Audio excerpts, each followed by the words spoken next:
Hey Brad, great to see you last night. Thanks for coming down. Very well done with your grip change. You've made excellent progress there. I'm going to work backwards here with what we've done in your lesson. So this is a last party lesson.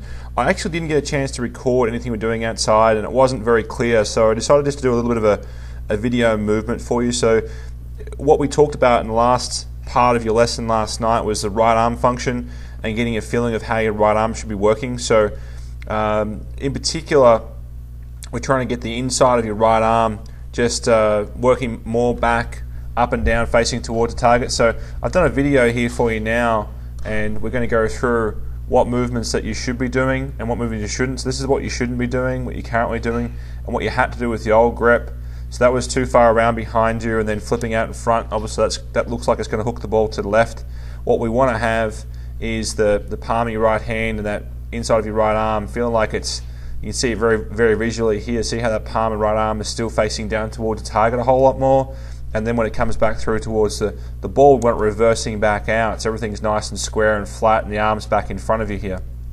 So that should help you get the ball back going straight back and straight through rather than flipping around to the left like we're doing in this motion here. So the good one and the bad one was one before. So that's what we need to change as far as the feeling with your right arm's concerned.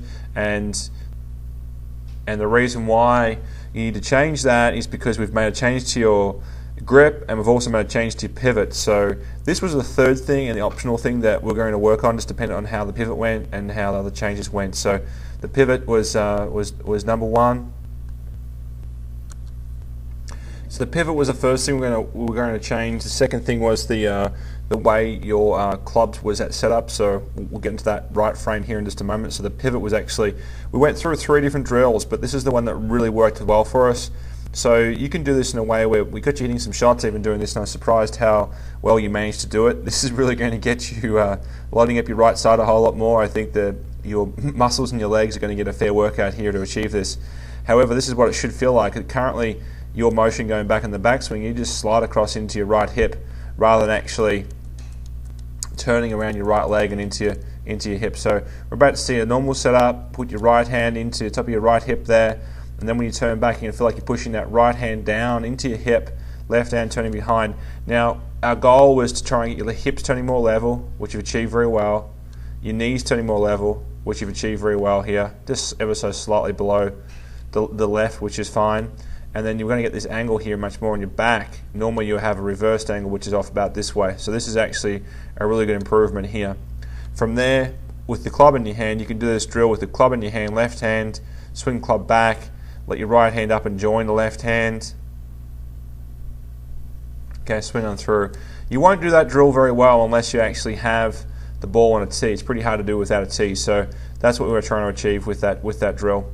So that was start off with your practice sessions, working on your setup, then working on your pivot, and then working on that right arm function. I'd say right now at least 70% of your session needs to be on technique, and the last 30% you can go into just swinging the golf club and just letting it be natural. So we've given you a month's work right here. This should radically change your game. I'm pretty sure what we've done here will make a massive, massive difference to your game.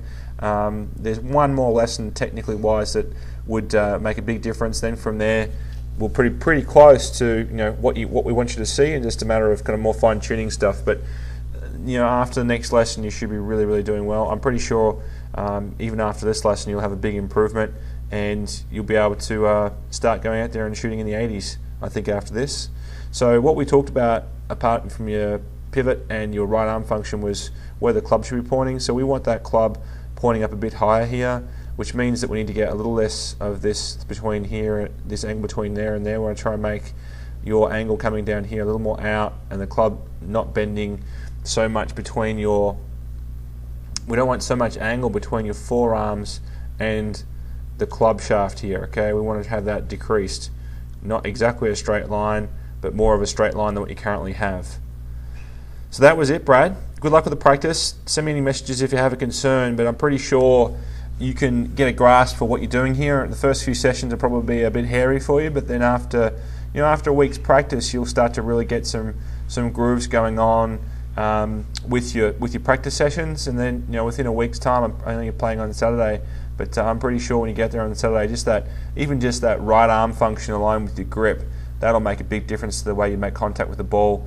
Now, on the golf course, don't worry too much about your pivot. Just be more focused on what's happening with your arms and your grip. And you set up arms and grip. Good luck, and good to see you again last night, mate. Thanks for the DVD, or the CD too, rather. Thank you.